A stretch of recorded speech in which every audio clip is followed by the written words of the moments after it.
Telluride's Via Ferrata in Colorado has been on our bucket list for quite some time. So when our cousin An asked if we wanted to go and take it on, of course we said yes. Just a heads up, if you have a fear of heights, you might not like this video. But we live for this kind of stuff, and this was one of the most thrilling and unforgettable adventures that we have ever been on. After passing through the small, adorable town of Telluride, we headed towards the back of the canyon because that was where our adventure was going to begin. There are several different parking options. We tried to go for one of the upper ones, but it was just a little bit too slippery, so we decided to head back down to the Bridal Veil Trailhead parking area. This is where most people park when they do the Via Ferrata. From here we hopped onto the Bridal Veil Trail to begin the approach. Before you get to the fun stuff, you will be hiking for about 1.3 miles and gaining just under 1,000 feet of elevation. If you want an easier approach, you can hike up the dirt road as well. As we make our way through the lush forest, here is a quick history lesson about how this Via Ferrata, or as it's otherwise known, 𝐀𝐁𝐎𝐔𝐓, was created. Back in the 1970s, the Telluride area was home to a local climbing legend named Chuck Kroger. He had dreamed of bringing an epic Via Ferrata route to Telluride, and that's just what he did. Sadly though, Chuck would never be around to see its completion because he passed away from cancer back in 2006. But fellow adventurers were not going to see Chuck's legacy and hard work go to waste, and they completed the 𝐀𝐁𝐎𝐔𝐓 in his honor. And if you're up there listening, Chuck, thank you so much for sharing this awesome adventure with all of us. If you're a big Via Ferrata fan, the difficulty rating will make sense to you. And if you're not, don't worry because I'll explain it. This route is rated a 2B. When you see a rating like this, the number in the front rates the technical difficulty of the route. It goes from 1 to 5. With 1 being nothing more than an assisted walk and 5 requiring full-on rock climbing skills.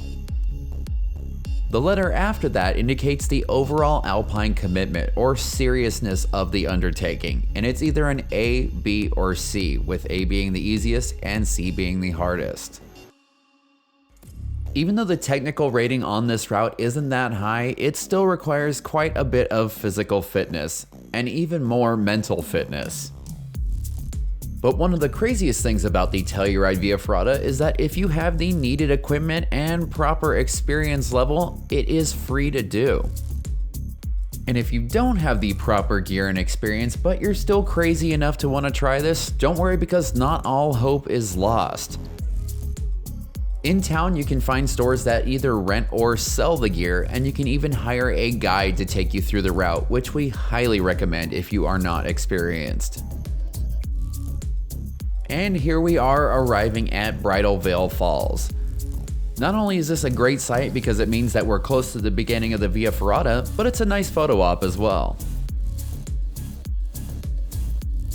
You only have about 3/10 of a mile left to go before it is time to strap on those helmets and harnesses. The trail is going to get a whole lot easier for a second, and be sure to take the time to savor this because the craziness is just around the corner. We were taking our time on the approach until we remembered that Telluride was supposed to have a jet flyover on that day. So we rushed to get to a good viewpoint. We ended up getting to the perfect spot at the perfect time, and now may I present to you the sounds of freedom.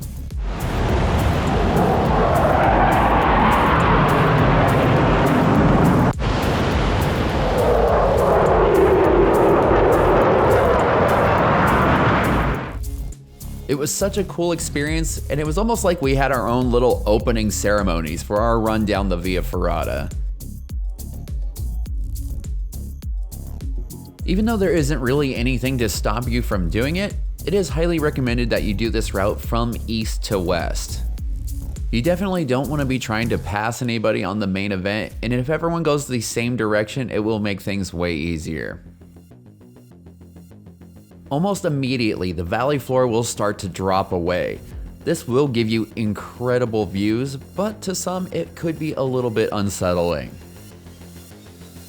There are quite a few sections on this route that have no cables, so you really need to watch your step when walking along the cliffside because there is nothing to stop you if you fall. Speaking of the cables, here we are at the first one. And just as a tip, if this one is too intense for you, it's probably a good idea to head back. There is no shame in knowing your limits, and things are going to get a lot more intense from here on out. In addition to its amazing Via Ferrata, Telluride is also famous for its rock climbing. So as you make your way along the cliffs, be sure not to kick any rocks down because there could be climbers directly below you. The second cable on the route is pretty short, but as you can see in the video, it's a little bit more intense than the first one. We are doing our best to pack as much information as possible into this video, but we are under a bit of a time constraint. So for all the information about this Via Ferrata, head on over to our website. You can find the link in the description below. Whether you think you need it or not, all the cables placed on the route are there for a reason, so always be sure to clip in when you see one. And the other thing that's extremely important when it comes to the cables is to make sure that you have at least one of your lanyards attached to it at all times. When it comes time to switch from one cable to another or to pass over one of the hangers, make sure you move your cables over one at a time so that you're always attached. There have unfortunately been fatal accidents on this route, and it came due in part to moving both lanyards at the same time. I think that sometimes with the adrenaline pumping, it can be easy to forget, but we want to see everyone stay safe up there. Good weather is absolutely critical when attempting the 𝐀𝐁𝐎𝐔𝐓.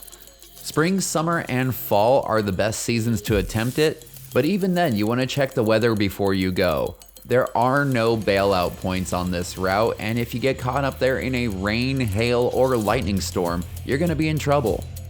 You're going to be spending a good amount of time on exposed cliffs, attached to metal cables, standing on metal rungs, so that is not a good combination when you introduce lightning. I think that it goes without saying that shoes that give you a ton of traction are pretty important here, especially for the sections that you are not attached to the cable. Down climbs like these are not the time where you want to be worried about slipping and going right over the edge. And also, just like hiking, you want to bring more water than you think you need. We took our time, but this ended up taking us about 6.5 hours to complete. If you're new to Via Ferrata, that might be a little bit of a long day for you. You might want to start off with a shorter guided route like the one that we did in Tahoe. If you haven't seen that video, click in the upper corner right now to check that one out. Fun fact, you may hear the term Via Ferrata and think, that doesn't sound like the English language, and you'd be right because it's Italian. When translated, it basically means the iron path. That refers to all of the cables, rungs, and other equipment used to create these routes. Its history traces way back to 1880 in the Italian Dolomites, where mountain guides would create these routes to help clients make ascents. They were also briefly used in World War I to help troops move around the borders of Italy and Austria. These routes are way more popular in countries like Italy, France, Slovenia, and Austria, but we are stoked to see them starting to pop up around the US as well. But enough facts for now, because we are finally getting to the moment that we have all been waiting for. We are approaching the main event. You'll know that you're there when you see this little bench attached to the wall. And it might not be a bad idea to stop and take a break here because it's about to get really crazy.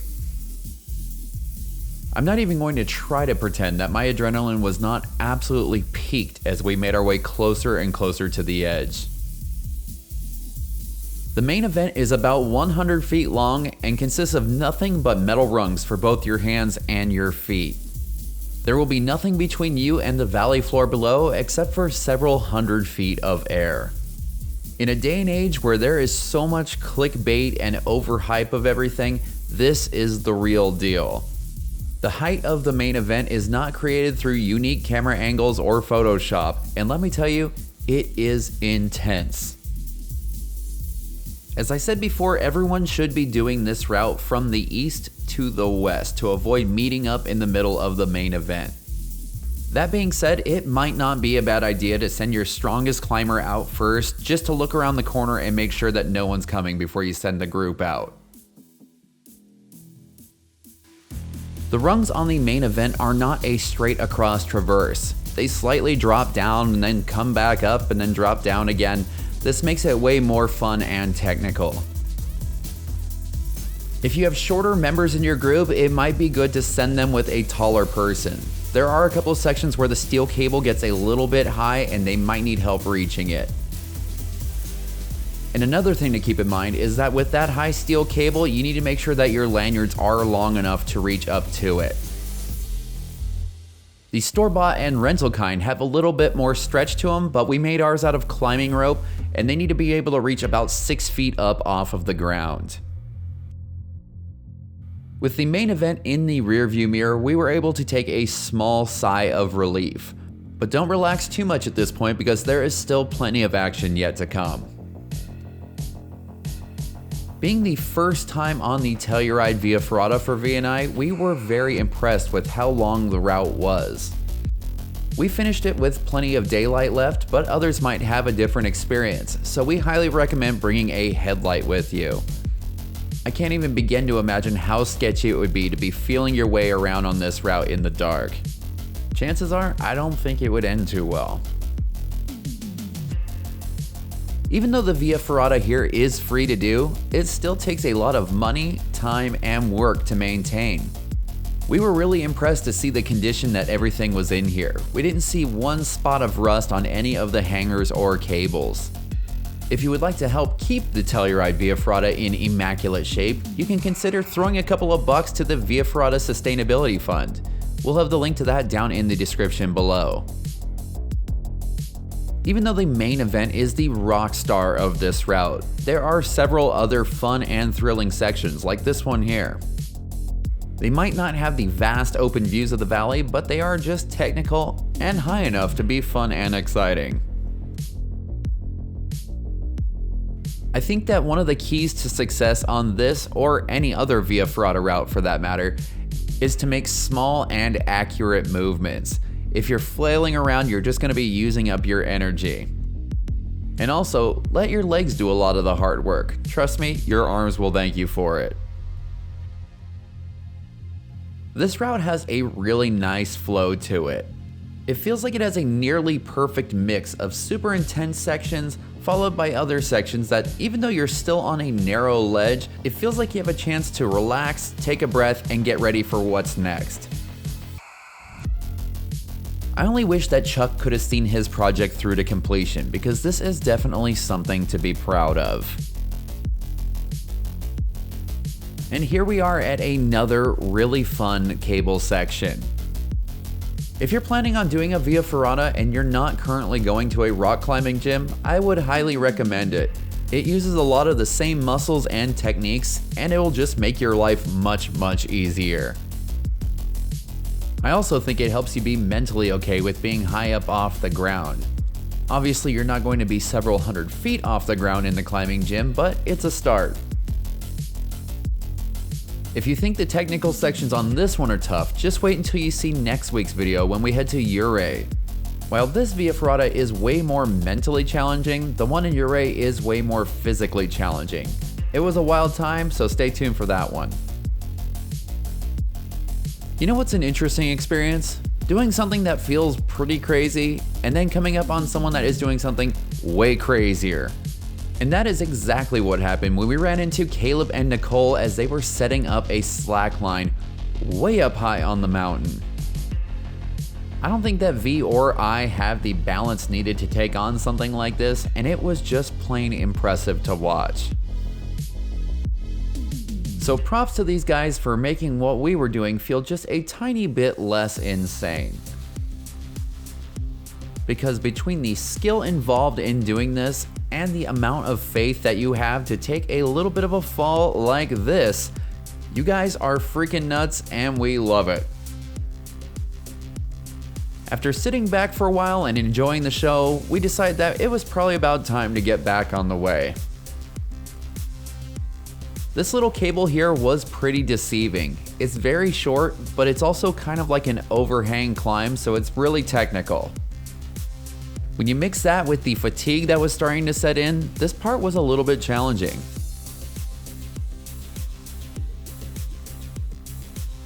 After you make it across that last cable and you crawl through this little bit of a hobbit hole, you'll be happy to know that the hardest parts of the technical section are now behind you.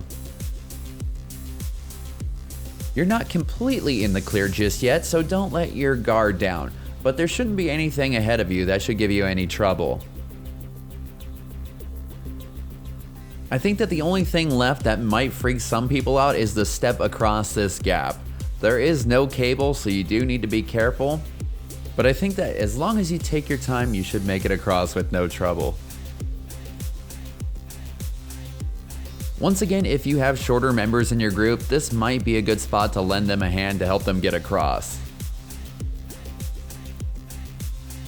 After crossing over the small gap, you can take a small second to celebrate what you have just accomplished, because you just conquered one of the gnarliest Via Ferratas in the United States. Don't take your harness off just yet, because you will still be encountering 2 more cables, but these are pretty much just there to help you on some fairly simple down climbs. I would definitely recommend using them because it would be a pretty big bummer to get hurt this late in the game after you accomplished everything that you have. The good thing about the exit is that it is another beautiful walk through the forest, kind of like the approach. The only downside is there's no waterfalls this time around, but there is this beautiful view.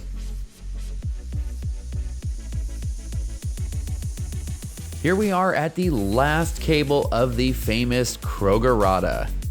And like I said before, it's just to help you get down a couple of rungs. And with that, the technical section is completely done. Once you get back to the fork in the trail that you see right here, you are looking at a 1.2 mile walk back to the car if you parked in the lower lot like we did. It is a little bit steep and rocky, so be sure to watch your step because it would be a real shame to hurt yourself this late in the game. You're going to be following this wide dirt road as it snakes its way through more lush green forests and past some old mining equipment. Be sure to keep your eyes peeled though, because as you make your way down the road, you're going to come to a fork. You want to make a left here because if you make a right, you will be going on private property. If you have any questions, just look for this sign that says trail on it. We definitely don't want to trespass because that's how awesome things get shut down. The good thing is that after you pass that trail sign, it's pretty much a straight shot all the way back out to the main road. You're going to be passing some more old mining equipment and you're going to get a couple last looks at Bridalveil Falls. And here we are back at that main road. Since we did end up parking in that lower lot, we are going to have to make our way back down the hill. This road was pretty busy with vehicle traffic, so be sure to watch out for that while you're making your way back down too. As we rounded one last corner, we spotted the car, and that was the end of our run on Chuck Kroger's Via Ferrata. We hope you enjoyed this video, and if you did, be sure to hit that thumbs up and subscribe so you don't miss out on any of our upcoming adventures. Check out the link to our cousin On's channel in the description below, and for all the information about Telluride's Via Ferrata, head on over to thatadventurelife.com.